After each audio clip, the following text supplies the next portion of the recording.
Dr. June Goh is a doctor. She's a senior consultant in a division of anesthesiology, Singapore General Hospital, and the director of the neurocritical care. She is currently the president of the Singapore Council of Women Organization and also serves on the board of June Goh Conservatory, Council of Board Diversity, and co-chair the DPH fundraising committee. The Singapore Council of Women's Organizations was established in 1980s as the national coordinating body's women's organization in Singapore. It has more than 50 members organization, which represents 500,000 women, and it serves to unite them towards ideals of equal play space, equal voice, and equal worth for women in Singapore. Singapore Council of Women Organization is represented on various government and inter-ministry committees, as well as regional and international bodies, where it contributes views in the areas of families, women, and gender equality. Please welcome on stage Dr. June Goh. Oops. Hi everyone. After lunch, right? So I hope you're not too postprandial. Okay, I'll be talking about women's roles in a changing world. Although you have a picture there of a man and a woman both doing arm wrestling, but that's not very much the case. I think it's very much a partnership in this world that we live in. Okay, I'm just going to tell you a little bit about myself, and I hope that we can keep this session very relaxed and casual, and if you have any questions along the way, you can just ask me, because I'll be talking about things that are quite different. Okay, so I graduated from the National University of Singapore as in medicine.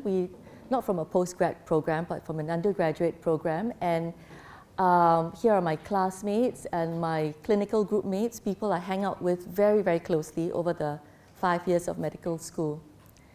And then after medical school, I went and did my postgraduate studies in anesthesia and critical care in the United Kingdom for 7 years. And during that time, I had one child, and then I came back to Singapore because of parents. It's a very Asian thing, having to come back, take care of parents. So when I came back to Singapore, I joined Singapore General Hospital. And as you can see that, as an anesthesiologist and an intensive care physician, my world is very, very small. Okay? I'm either in an operating theatre, which is got 26 rooms, or in the intensive care unit. And it's pretty much teamwork. So today's talk actually is about transitions, about being adaptable. And in my journey itself, this is what I went through, in that from a very sort of confined profession, I eventually slowly went out and got involved in more things. So one of them initially was with a hospice. Hospice is an institution that takes care of patients who are undergoing the last few months of their lives. Okay, so I was on the governing council and also on the fundraising committee. And then subsequently, a friend of mine said, oh, why don't you join the Association of Women Doctors? So now this is quite interesting, because this actually started me on this initial journey of women and equality, because AWDS was first formed in the late 1970s because there was a quota on women doctors. So essentially we only had 20 to 30% of women being allowed to go into medical school. So when I joined medical school, there was about 25% of girls in the class, and AWDS fought for the abolishment of this gender quota, which was finally terminated actually in 2002. And now, since the quota was lifted, there's 50-50. Almost immediately within 2 years, there was an equal number of women and men doctors. Okay. So from the Association of Women Doctors, the lady in the blue cheongsam, that's Dr. Ann Tan, she was at that time president of the Singapore Council of Women's Organizations. And and she was talking to me about joining this organization, which actually I wasn't very keen because it was really outside my sphere of work, sphere of comfort, and I knew that it was a huge organization as well, having to deal with women presidents from many, many organizations. So in the end, it was Laura Huang, who was actually one of the first female bankers in Singapore. She sort of called me one day when I was in the operating theatre and then said, would you like to join the Singapore Council of Women's Organizations? I said, no, I really don't have time for it. But she was quite persistent and very supportive. And eventually I said yes. So it was a sort of a big step actually into the unknown for me. Okay, so what exactly is SCWO? It is the national coordinating body of many different women organizations. They cover professional bodies, entrepreneurial groups, professional groups, education groups, and for example, like there's Shell Women, and also foreign women's groups, Korean women, Italian women, Spanish-speaking women's groups. So it's a very, very large group of women with very diverse interests, and our sort of vision and mission is to create an equal space, equal voice, and equal worth for women in Singapore. So it was incorporated in 1980, started off with only 14 member organizations. Currently we have gone above 60 member organizations, and we represent over 600,000 women in Singapore. So when I first joined, it was extremely confusing because there was a lot going on there. It provides services. So for example, it has a shelter for women escaping domestic violence. It has a maintenance support central, which helps women to enforce maintenance orders after a divorce, and also legal clinics to help women without the means to have a lawyer to get free legal advice and information. And IT Hub offers training to generally to the older women on computers. Then we also have initiatives. So looking at things in which we feel needs to be done in Singapore, we have initiatives such as Board Agenda to facilitate awareness and understanding of gender-balanced business. We have Women's Register, which is a mentoring of younger girls from 18 and beyond. And also we have Singapore Women's Hall of Fame, which I'll talk about later. So this is just this Christmas with the board and also with the previous presidents and all the staff of SCWO. Apart from our local engagements, we also have contact with the 9 ASEAN countries. So there's the ASEAN Confederation of Women's Organizations, where we meet up with the presidents of all the Women's Council in ASEAN as well to discuss on areas that we can collaborate in and we can work together despite being so different. As you can tell, the different 10 ASEAN countries are extremely different in terms of economy, geography, and so recently, last October, we came up with a joint ASEAN vision statement for 2025 in which we'll work together on 3 areas. One is Smart Nation, the other one is women entrepreneurship, social enterprises, and the third one, which actually really surprised me when we called for a vote on things to work together in, was actually women and aging. I actually thought that Singapore is the fastest aging country in ASEAN, but apparently not. They are also very interested in learning and sharing best practices. So next is, we're also part of the ASEAN Women Entrepreneurial Network, in which we support women entrepreneurs and small businesses get into contact and meet up with other like-minded women in ASEAN. And this is an interesting picture.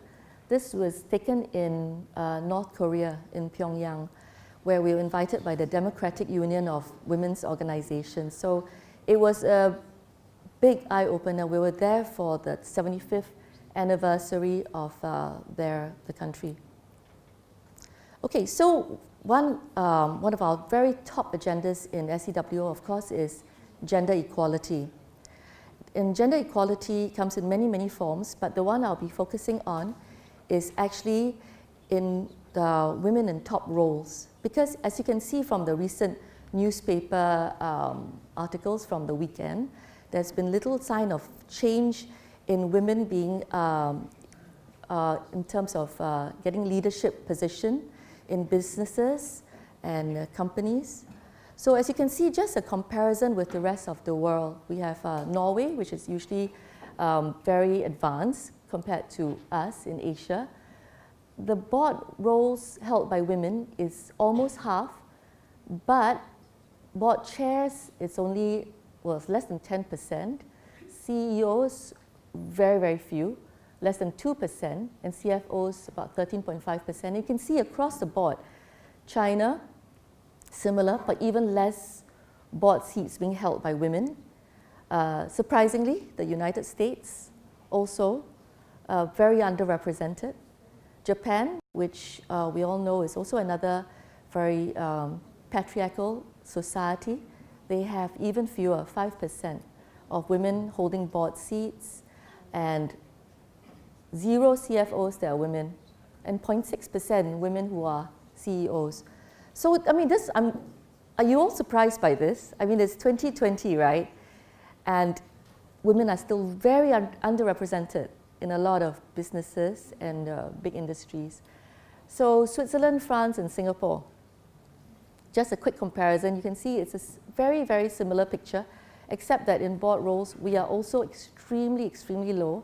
And in all the top jobs, almost every country is equally, highly, highly underrepresented. And this is how Singapore stands with the rest of the world. And the latest figures as of June last year was 15.7% of women in the top 100 primary listed companies. Even statutory boards, 24.5%.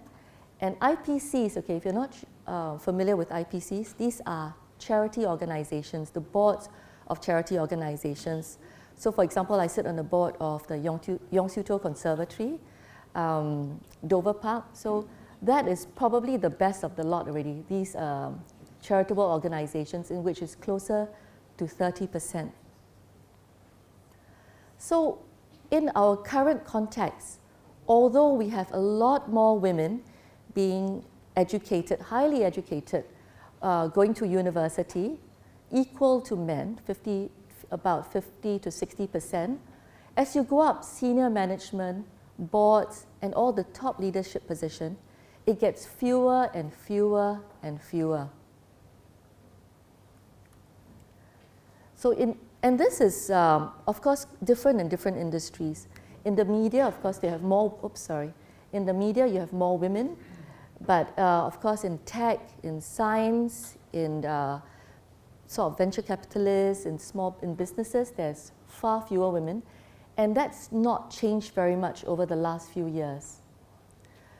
So I must say that one good thing about the Singapore government is that they can be quite proactive if they want to be.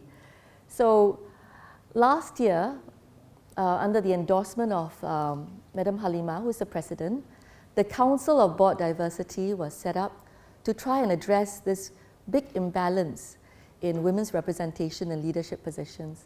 And we are working with them as part of this council because we have board agenda, one of SCWO's initiatives to look into this, which we have been doing actually since 2011. So board agenda was set up in 2011 when there were only 6% of women in boards. So as you can see, since 2011, it's been 5 years, there's been a reasonable improvement. It's now over 15%.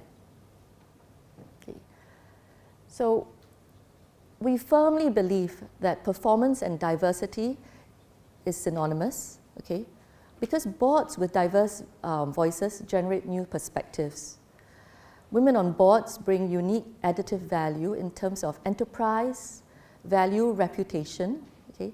Because now that more women are highly educated, more women are in the workforce as well, We have a high economic potential. We represent a lot of the consumers. So as you can see, women make up 70% of consumer purchasing choices and up to 80% of all direct and indirect consumer purchases in Singapore. And in terms of reputation and enterprise value as well, having women on boards result in fewer cases of bribery, fraud, shareholder lawsuits, and other government-related controversies. So we do provide a certain balance as well. So there are a lot of, we have a lot of champions of change out there who do advocate for having more women in these leadership positions.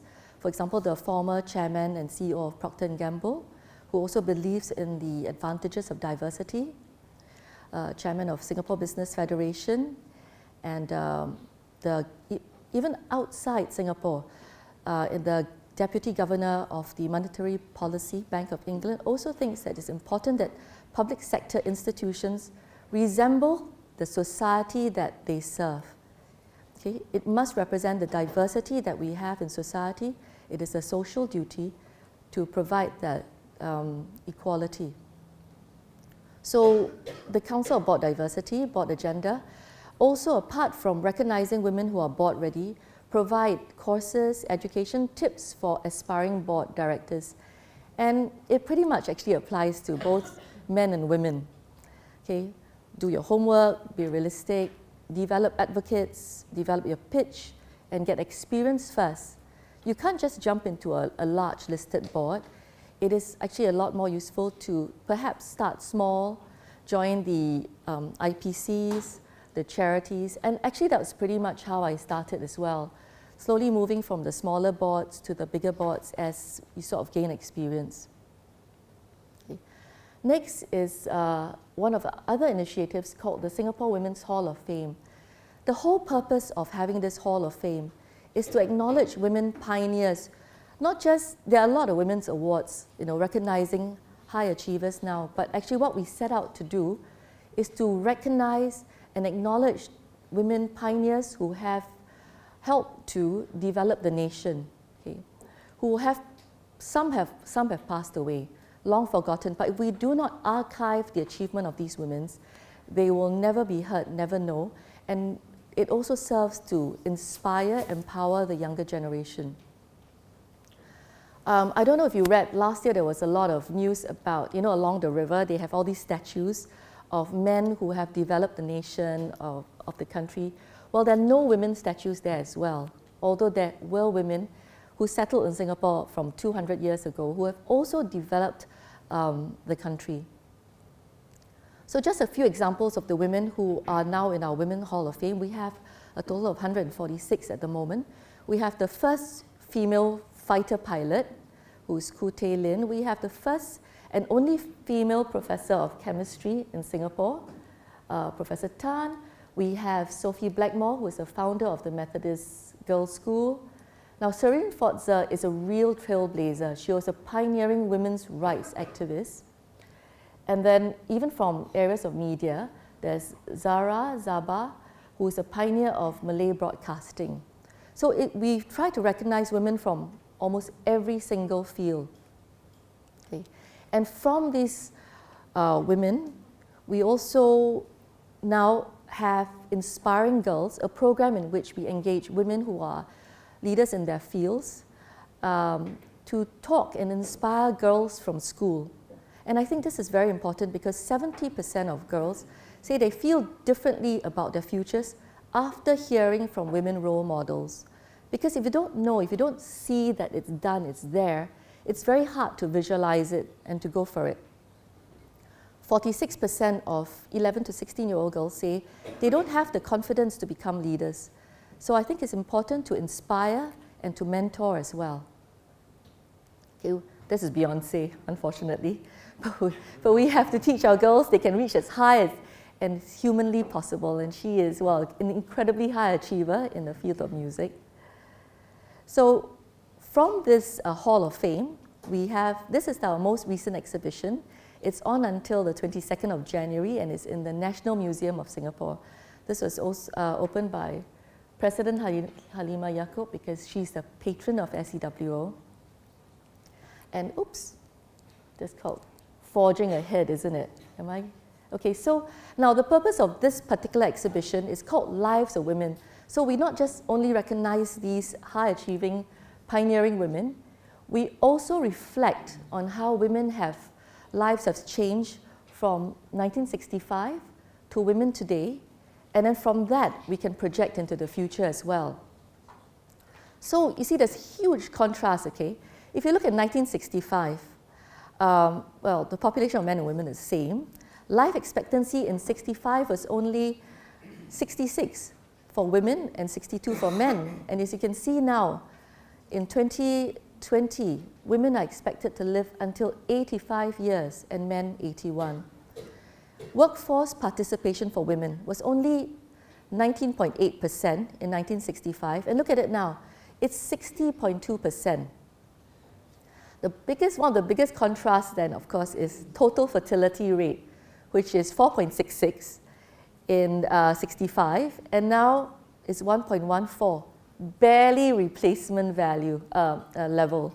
So you see, it's partly because sometimes the Singapore government's policies are far too successful, okay? Because in the 70s, we had the two-child policy, in which families were told to stop at 2 because then they could concentrate their resources on the education and the betterment of the 2 children.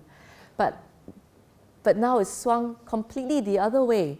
And not only have we abolished the two-child policy, we're doing everything we can to encourage bigger families.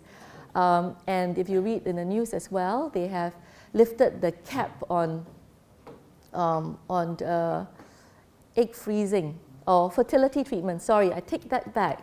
Fertility treatment. In the past, fertility treatment, subsidized fertility treatment was capped at 40 years old, but now they have lifted the cap as well. So big changes from then till now. And then I guess in the future, there will be even more changes because lifting the cap on fertility treatment is only a very small part. Next, possibly could be egg freezing and many other things. Now, in politics as well, there were no women in the government in 1965. Now we have, but it's still not a fantastic number. We have 3 women full ministers, and opposed to 16 men. So there's a slight improvement in politics. So this is what I've mentioned.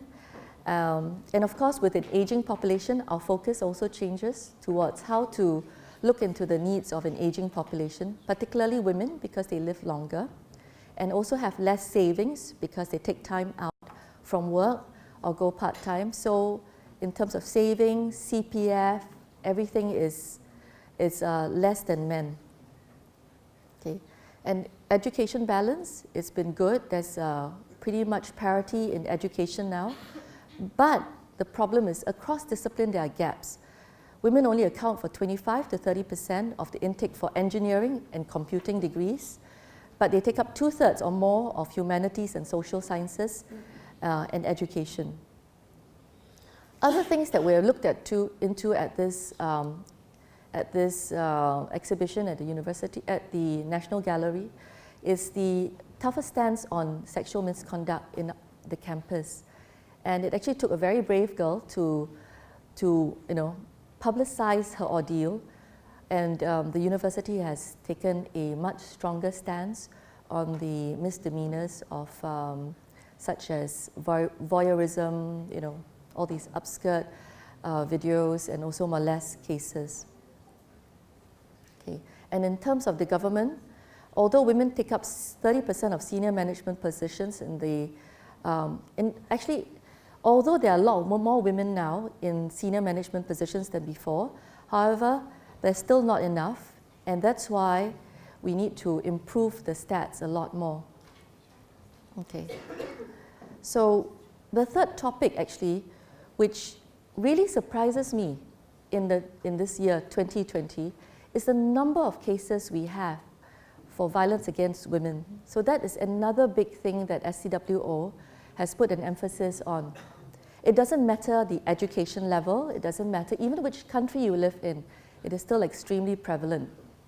And this is all in the news, both locally and internationally, the number of the women who have been murdered by husbands or severely injured by their spouses or partners. So we have a shelter under SCWO called Star Shelter. It's a temporary refuge for women and children who are survivors of violence. It was started in 1999. It's not very big. It's got 30 beds, and we average about 80 to 100 women and children annually. So they come with the kids as well. Some are babies up to toddlers, and majority stay for 6 months. Okay? These are not walk-ins, which means they have already experienced quite severe violence because they are referred in from the hospitals, from the ministry, and other VWOs. So apart from providing basic needs such as safe housing, security, food, clothing, and basic necessity, we also provide practical needs, helping them file protection order, provide medical reports, childcare arrangements, financial assistance, legal clinic, and also get a job, because this is not meant to be a permanent situation. A lot of them need to go out and make a living now that they have left their spouses, and also have to find housing as well. And apart from that, they come severely psychologically impacted by the violence that they have experienced. So we provide counseling, music and art therapy, and group therapy, and self-fulfillment needs, including upskilling and enrichment. Okay. So on the local stats, we file 2,500 fresh personal protection orders per year, which is really substantial if you think about it. And 76% of applicants are female. So, okay, so there's some men who are abused by their wives, clearly. Nearly 10% experience one incident of violence, physical, sexual, by a man. 7% experience intimate partner violence. And 61% are repeated violence, 50% with injuries, and 40% feared death. So there's really, really high percentages of women undergoing these traumatic experiences. Now, this is the thing. Every one that reports, 7 go unreported. A large majority are not reported. So the women are actually keeping silent, or the men are keeping silent. This cuts across race, culture, age, religion, socioeconomic groups, geography. So we do even have professionals coming to the shelter, not because they can't afford to get a condo, stay on their own, but because their lives are threatened. So they have come to the shelter with their children to escape that severe violence.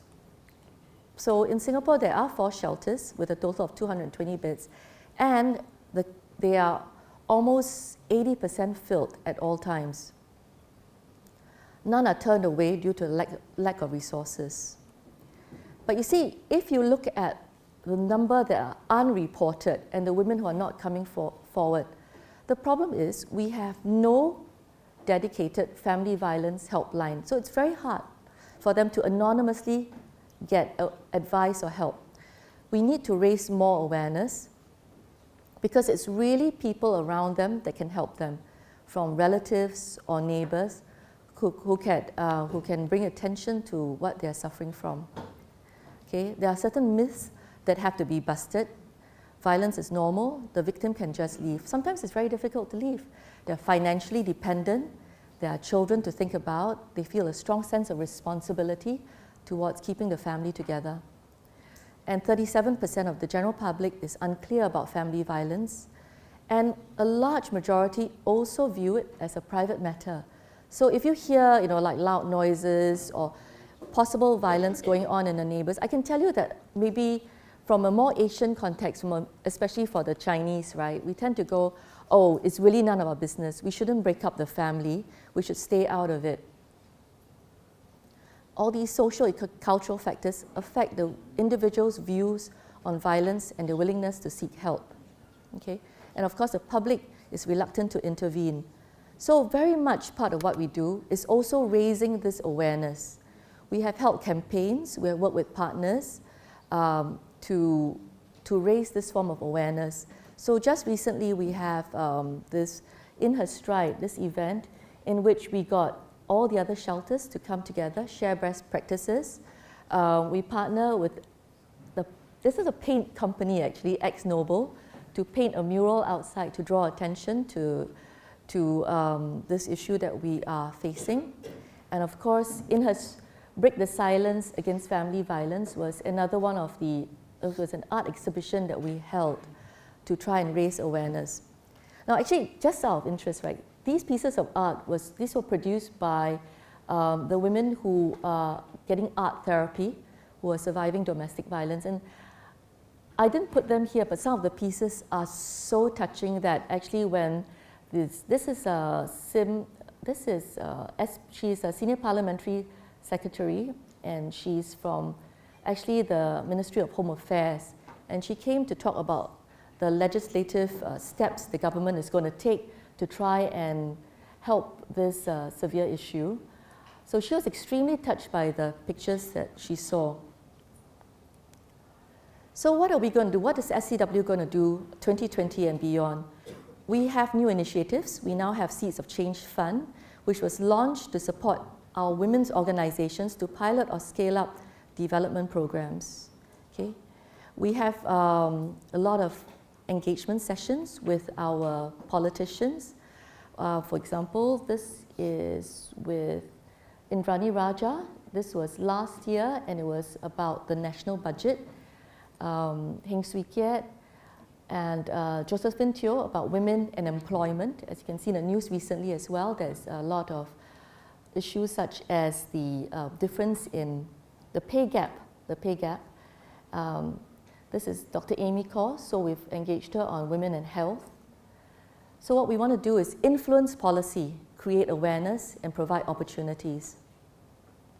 So in conclusion, this is actually one of the guys you saw, one of the chaps from medical school who's now a neurosurgeon, and I really think that I agree with his principles, which is you need to give your all, be able to tell yourself honestly that you did your very best, okay, in life, in whatever you choose to do. And this is another one of my classmates who is a really crazy guy, okay. 2 years ago, he ran 100 kilometers for 100,000. He is the chair of Hospice Care Association. So we thought that was crazy enough, right, 100 kilometers, which he did in 17 hours. And last year, he did 200 km, which was completely crazy, but quite a few of our classmates as well sort of ran part of the way with him. So he was running 200 km this time for 200,000. So actually among us in our chat group, right, we have pictures of his feet, and they were dreadful. They were completely blistered. But he's one of those people who completely follows his passion. When he sets his sights on something, he's always very determined to complete it. And for me, my advice is, coming from a profession that is very insular, very confined, okay, and very highly subspecialized as well, with very little knowledge of the world, little knowledge of what goes on outside medicine, my advice would be, try to move in different circles. You know, take a challenge like I did. Meet different people.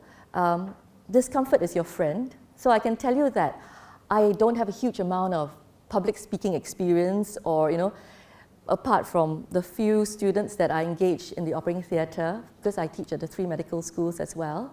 So put yourself in uncomfortable situations sometimes. Okay, it's not so bad, right? You're not going to bite me or anything. Just try it out. Be open and adaptable. And I'm always keen to meet new people and what makes them different and special. So you see, even this advice is something I got from one of my board members in SCWO, which I find extremely useful. So thank you very much for paying attention. Thank you. Oh, okay. Thank you. Thank you very Yes, much. And, your conclusion is very coherent with the purpose of imagination week, which is to open our minds, transdisciplinarity, to meet different people.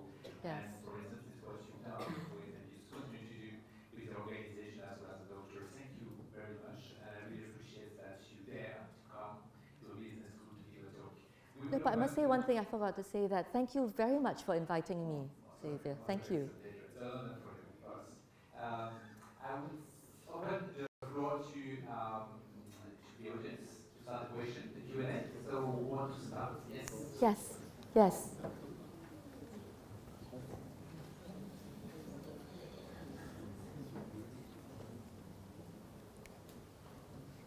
Hello, thank you for your presentation. Are there laws or legal tools in Singapore in order to protect women from violence or help them to have better position in companies, for instance? Sorry, protect women from violence, is it? Yes, there are, okay? There's definitely, you can file the personal protection orders, and of course, that's why there are shelters as well, and there are laws also, very in the laws to it's similar laws actually to, once there's violence, to incarcerate the man as well. So there are laws to protect women from violence, but more can be done, and that's why we need to engage the government with it. Are there laws also to help them to have better position in companies? No, nothing is legislated. This was discussed for a long time, whether or not we should just make it a law to ensure maybe a minimum of 20% of women on senior positions or on boards.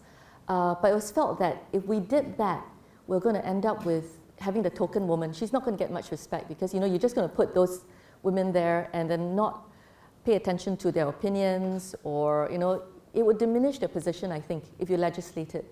So a better thing is, what we're trying to do now is to create the awareness, build the confidence of women up as well, to be board ready, or to be ready to be in the senior positions, to get them to network. And I think the big difference in men and amongst men and women is women may not network as much or be so effective in networking. And it's also part of the traditional roles of women in terms of, you know, if you're at work, you know, the first duty is, of course, go back. You know, if you don't live in Singapore, right, but a lot of my colleagues, for example, if it's their school exam, you know, kids' exam, they'll rush home to do homework, they'll rush back to, you know, see to the grocery shopping or the cooking. So the roles of women are still very stereotyped. And that's the other thing about equality, is to ensure that the roles are equally shared out. It's a mindset change as well. Yes. Yes. Is there like a ratio when you're hired, like a ratio in each company for at least 20% of women in the whole company? Not especially like high rankings. No, there is actually no ratio in any of the institutions or companies at all. And in Singapore in general, is there like positive discrimination with, for example, like with the nationalities or you know, products? No, I don't think so much in terms of nationalities, but if you read, I think it was just when I was driving to work this morning, I heard on the news, I think if there's a position available, it's a political reason that, you know, Singaporeans need to be equally considered as well. Yeah, so that was very much so in the news. Yes. Yes. I wanted to know about what you feel as a female doctor in the OR. What do you think about the situation for the women as doctors? Okay. The situation for women doctors, I'll start with Singapore, is actually pretty good. Because ever since they lifted the quota, and we got equal numbers of women in medical school, things have changed a lot. So when I first started, for example, there were certain subspecialties: cardiothoracic surgery, neurosurgery, head and neck surgery, cancer surgery. There's not a single woman in them.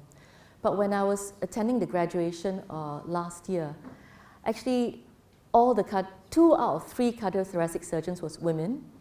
There was the year before they hired 2 women in neurosurgery.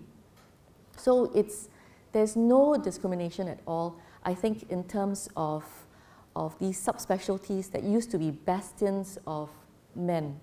Okay? But I think there's also a difference in that when I was in the UK, there was definitely more men in medicine because there are certain things culturally that's also slightly different. Okay? I think we have a big advantage here in Singapore in that, it's a very small country. So we have a lot of help from family, and we have the advantage of actually we have domestic help as well, so which enables us to, in a way, pursue our career. Whereas in the UK, a lot of my colleagues had to go part-time, and that would end up with prolonging their training time as well. I was in America 2 years ago, and what really surprised me actually in America is, I'm not sure whether it was just that hospital or the institutions in North Carolina, but they don't even have maternity leave. Okay. So so it's quite different all throughout the world. And why did you choose to become an anesthesiologist? Because I really enjoyed it. Okay. Sometimes when you choose something, it's surprising. I never went out to choose anesthesiology. Actually, when I was a medical student, I didn't really like the anesthesiologists because they didn't talk very much. And they were. And if you're the surgeon, right, we are always sort of a bit antagonistic. But I did 6 months of anesthesiology as part of a surgical elective, and I liked it more than anesthesia, more than surgery. So I stayed on. So, yeah. The other thing is getting out of anesthesia was when I came back to Singapore from the UK. I have to say that you can turn anything into an opportunity actually. So when I first came back, I was sort of getting back into the groove, into the social scene, going out partying quite a lot, and then attending my friends, sort of charity balls. And through that's how I ended up with Dover Park Hospice, first of all, the fundraising committee, because you sort of develop this social context which helps you when it comes to fundraising, also with the context in the industry of the hotels or the restaurants. So, it started with that, going on to fundraising, going on to the board of Dover Park Hospice, and then one thing led to another thing. Yeah. Yes. Thank you for your presentation. As you mentioned that the 2080 quota was changed to a 50-50 quota in middle coast. Oh, no quota at all. Now there's no quota. So it's a meritocratic system. So, based on abilities and results. Okay, so my question is... Yes. Oh, your question is answered. I wanted to ask you, do you believe that the quality is having a 50-50 quota or just accepting people based on their competence? Yes, totally based on competence. And just by that, it actually went above 50%. So slightly above 50%. I think it's 59%. Thank you. You're welcome. One last question. Guys, hey guys, any questions? Shell shocked. There is no quota of just women for this one. No question? Thank you. Thank you very much. No, thank you very much. Thank you. Thank you.